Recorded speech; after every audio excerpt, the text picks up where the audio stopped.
right around Australia. Welcome to Chris Conroy's World of Boats. Hi, welcome aboard. We have a departure from our normal format this week to bring you something that really is interesting, in fact, even fascinating. During our coverage of the 1985 Tim the Bream fishing competition, which was sponsored by Ampol, Johnson and Stessel, I mentioned that the same competition, the Tim the Bream fishing competition, had been held back in 1958, and we showed you some film involving one of Australia's greatest radio personalities, Jack Davey, which was shot of that 1958 competition. Now, the film had been lost for years and years and years. It's out of the Ampol Film Library. Somebody had borrowed it and failed to give it back, and it popped up quite recently. Now, it was in remarkably good condition considering its age. We've had it treated to remove most of the scratches, and you'll find that the quality really is excellent. But even if it was twice as bad, the historically interesting aspects of it would make it worthwhile watching. Now, I had the privilege of spending some time with Jack Davey in around about 1957-58. My father actually was engineer on his big cruiser Sirocco, and I went to sea for the first time in my life on Sirocco with Jack Davey, so I had a chance to know the man. He really was a fascinating personality. This picture was produced not long before Jack Davey died, so it's interesting. I suspect actually that it's the last piece of film that he was ever on before he died. Now, watch it. As far as the historical aspects of it are concerned, you should have a look at the old cars, which in those days were brand spanking new. Have a look at the boats. No fiberglass in those days. They were plywood, moulded ply, or carvel plank, but all made of timber. And particularly, have a look at the Seagull outboard motors, which looked exactly the same then as they do now. Now, it's a fascinating film. I want you to watch it very closely. And remarkably, it parallels the adventures of the 1985 competition in that it rained and nobody caught Tim the Bream. Now, this is the 1958 Tim the Bream fishing competition at Yamba with Jack Davey.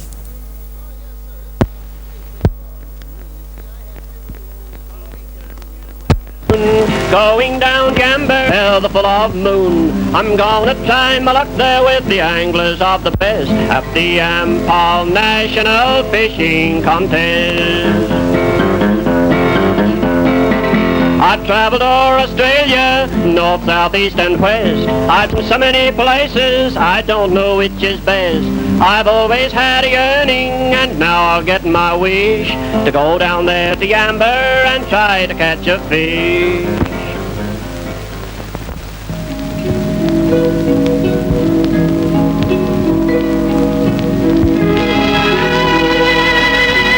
Yamba, in northern New South Wales, where the waters of the mighty Clarence River meet and mingle within the portals of a man-made harbour with the league-long rollers of the vast Pacific.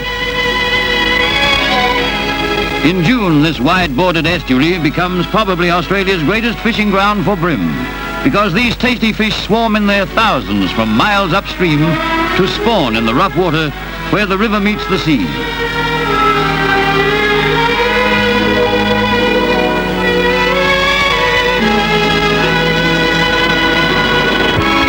It was at Yamba in June that Ampol Petroleum Limited staged the world's greatest and most novel fishing contest.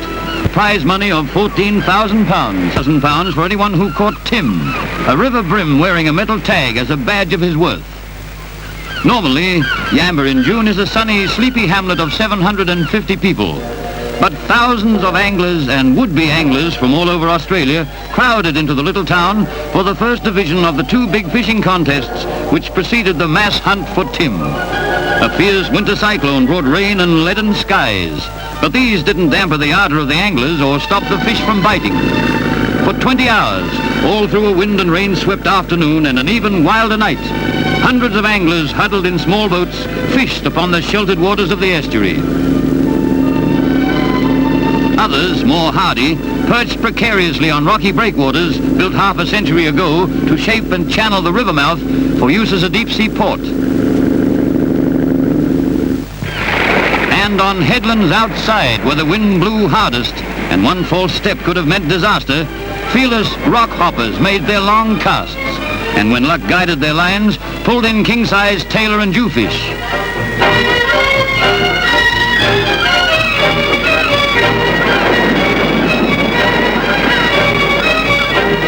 In a contest of contrasts, all were triers.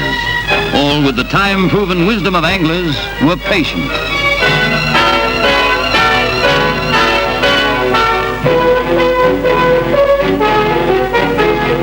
Some caught 2-pounders.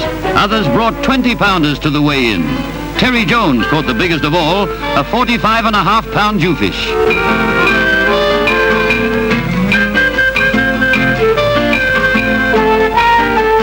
The honor of catching most fish inside the estuary went to an unassuming postal clerk named Ron Bailey, who also happens to be Australian amateur angling champion.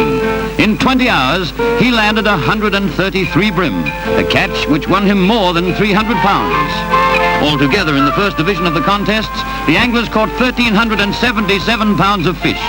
Generously, they donated most of them to be auctioned for legacy. It was my pleasure to be there to lend a hand, or rather a voice, with the auction.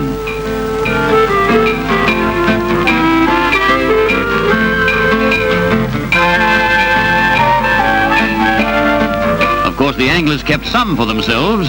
Champion axeman Clive McIntosh, for example, did a practice 12-inch standing chop on a jewfish.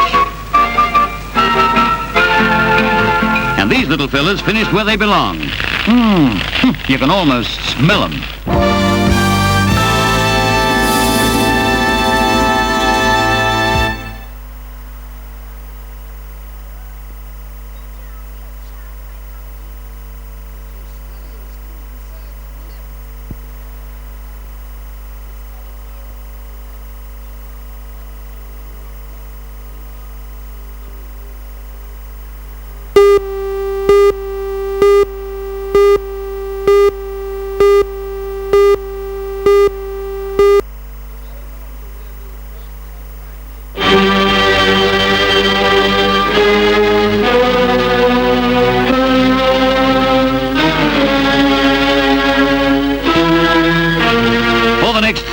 The cyclone lashed Yamba with a fury that made organized fishing impossible.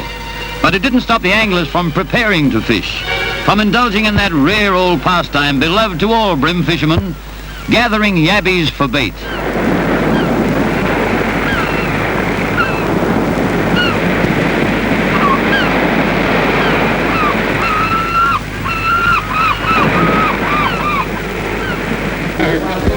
Nor did it prevent an even bigger lineup for the second division of the fishing contests.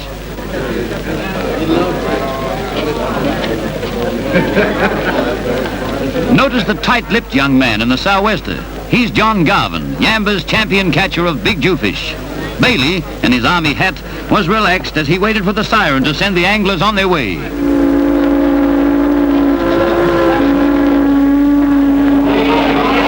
Garvin takes off like a Herb Elliott, and so does Bailey, as the starters break up to make a beeline for pre-selected fishing positions. Bailey legs it out to his boat. Garvin catches a crab as he hightails it towards a headland.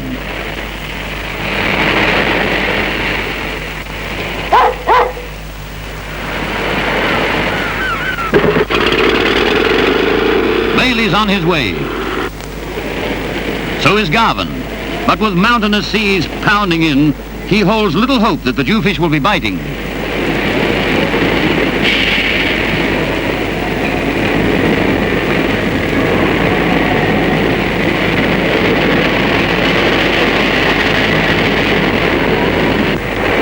Bailey, meantime, has reached the wave-swept claim he has staked out on the estuary breakwater.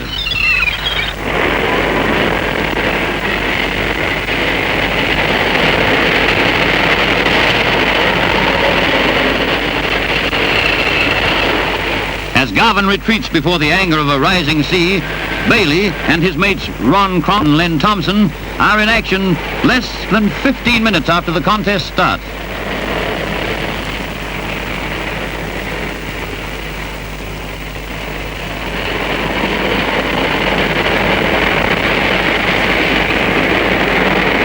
Garvin fishes on regardless, but the experience of years of rock fishing tells him he's wasting his time.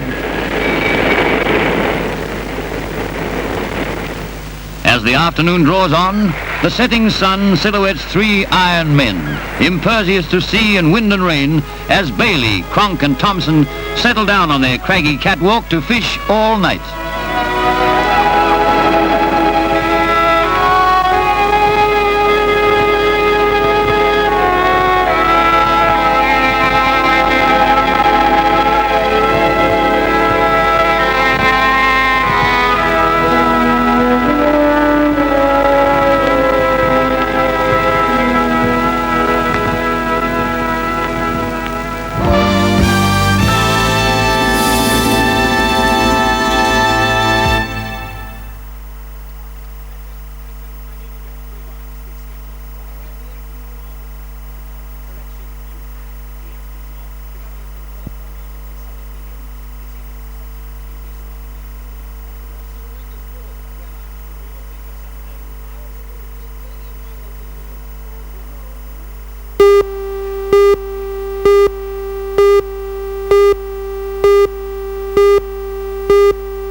was still there with the rise of the sun, chilled to the bone, but carrying on, pulling in Bream, despite the need occasionally of throwing back the little ones.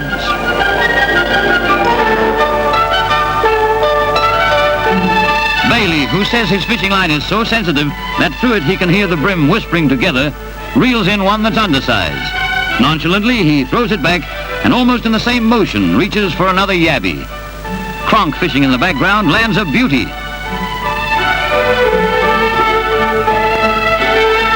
Bailey, a tireless, nerveless human machine who loves fishing but rarely eats fish, shows no sign of strain. But Cronk's strong face reflects the night-long effort. For him, soon after daybreak, he said even the rocks he was standing on began to move. Daybreak also found a persistent John Garvin still matching his skill and his luck against an unkindly sea. He fished all night without as much as a bite. But look at Bailey. Even his hat's got a Bream on it. He caught another 73 Bream, just enough when added to his previous catch to win him 100 pounds for the most fish caught in the 2 nights. Ron Cronk had a better second night. He landed 97 Bream. Thompson got 80, a total of 250 fish caught within a radius of 20 yards.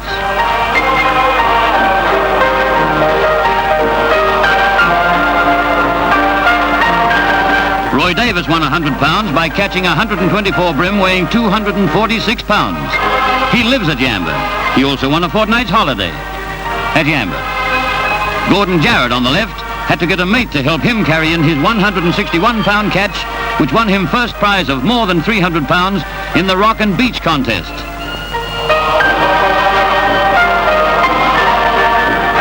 Once again, Bailey and the other champions and anglers right down the line, down to people who caught just 1 or 2 fish, donated their catches to be auctioned for legacy. While the auction was underway, a much more serious transaction was taking place in the Bank of New South Wales in the nearby town of Maclean, as the contest organizer, Terry Southwell-Keeley, deposited with the bank 50 small metal tags and 50 photographs of the tags. One of the tags next day was to adorn Tim the Bream.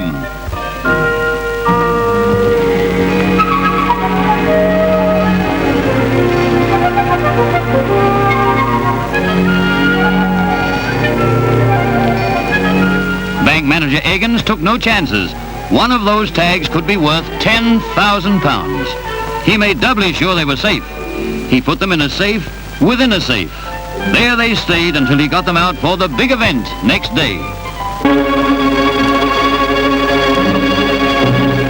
So the great day dawned.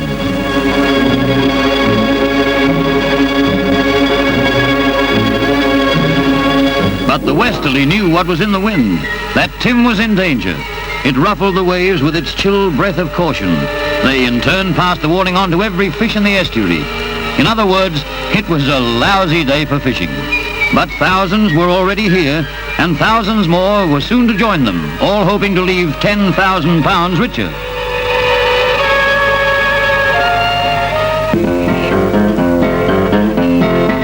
I've got my gear all ready, my rod and reel and line. My car's filled up with ampol, so I'll be there on time. Now I must be going, 'cause I'll be busy soon, after Tim the Bream at Yamba on a sunny day in June. The big event at Yamba on that sunny day in June. The hunt for Tim the Tag Bream, 10,000 was the tune. Our famous old Ned Kelly turned o'er in his grave. 2,000 pounds for old Ned was all the troopers gave. The prize attracted thousands who jammed the roads for miles. All were out to try their luck against a fisher's wiles. They came with boats and baskets in 2s and 4s and 5s. Some had to bring their children, some had to bring their wives. And as 17,000 people, all with dreams of landing Tim, crowded into Yamba, out on the bay, a team led by Mr. Theo Ruffley, Australia's leading authority on fish, was very busy. Under his supervision, 50 Bream, which fishermen had netted overnight, were transferred to an aerated tank on the official launch, ready for tagging. 50 Bream and 50 tags, one worth 10,000 pounds.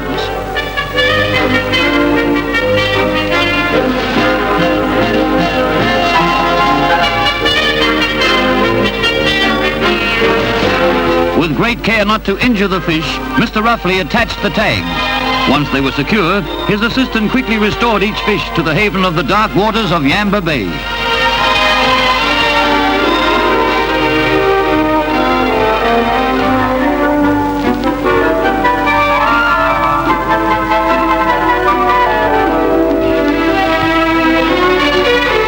Then Police Inspector Arthurson selected at random one photograph of a tag.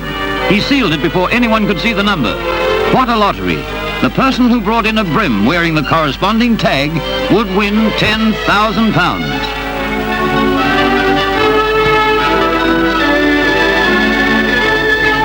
As Tim tension mounted in Yamba, late starters paid their entry fees. All entries, of course, went to Legacy, which received over £2,500 as a result of the Ampol contest.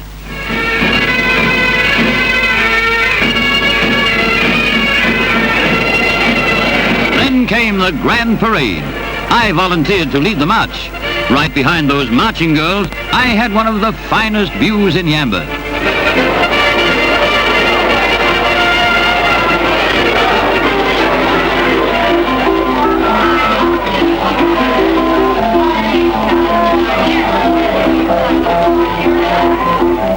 As starting time drew near, thousands of eager, impatient anglers, all out to catch one little fish, lined up to hear Theo Ruffley tell them where he'd let the tag brim go and to show them where, if they were lucky, they'd find the tag.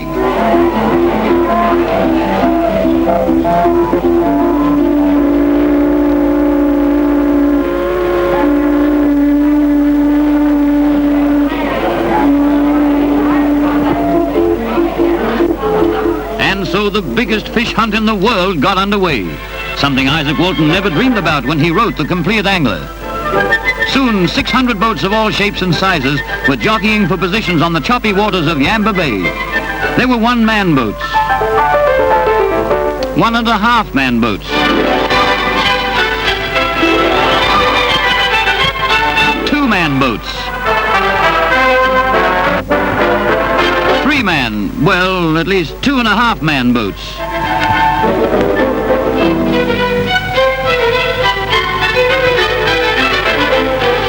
4-man, or maybe 3 men and a joker boats.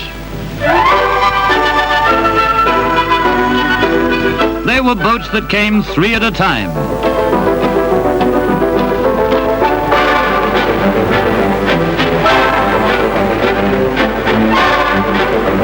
Those who couldn't afford a boat borrowed a floating crane.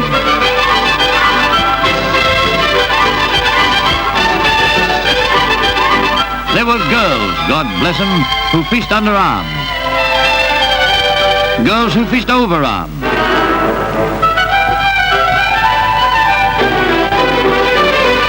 Girls who got their feet wet. Girls who kept their feet dry. For some, like this mother out with dad and the kids, there were brim, but none with tags on.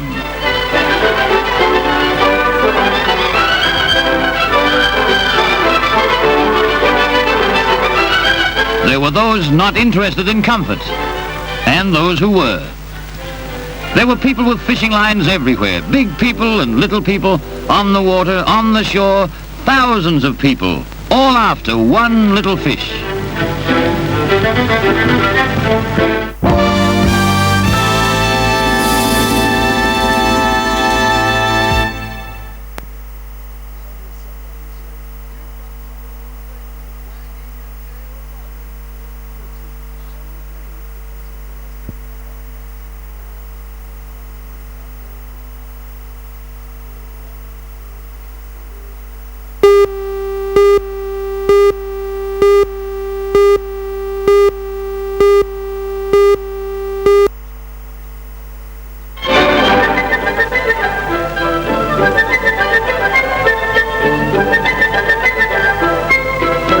So the great day drew to its close. The multitude, who'd come with such high hopes, stuck doggedly at their self-imposed task, although their hopes dwindled as the sun dropped lower in the wintry sky. Tim, though tagged, emerged triumphant, a fish of gold who'd resisted the lure of thousands of dangling lines, the fish above all other fish, which really got away.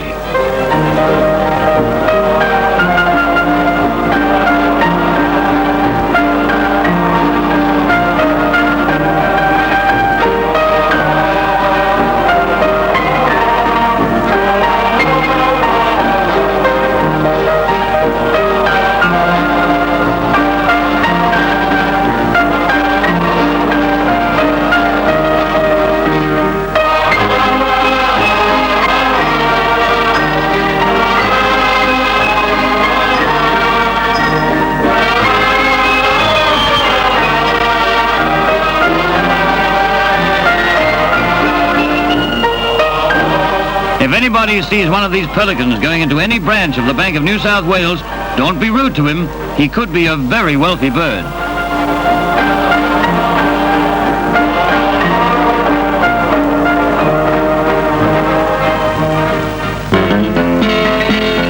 Motivated anglers who came from near and far, he swim up the river or out across the bar. Supper for a pelican, or did a shark get him? No one will ever know the fate of Tim the Bream. Well, there it is. I'm sure you enjoyed watching that as much as I enjoyed bringing it to you. Now, next week, we're going to have a look at a fishing competition of a different kind. During the last week, we've been on Fraser Island, having a look at the Orchid Beach fishing competition up there. Now, it was sponsored by Forex and a few other people. A fascinating fishing competition. In fact, my arms won't spread wide enough to show you how big some of the fish that were caught were. And, of course, we have a look at Fraser Island, Orchid Beach, the Mahino, and all of the fascinating aspects of that magnificent island as well. So be with us next week for another World of Boats on Fraser Island. That's about it for this week. I'll see you next week with another World of Boats. In the meantime, take care and safe boating.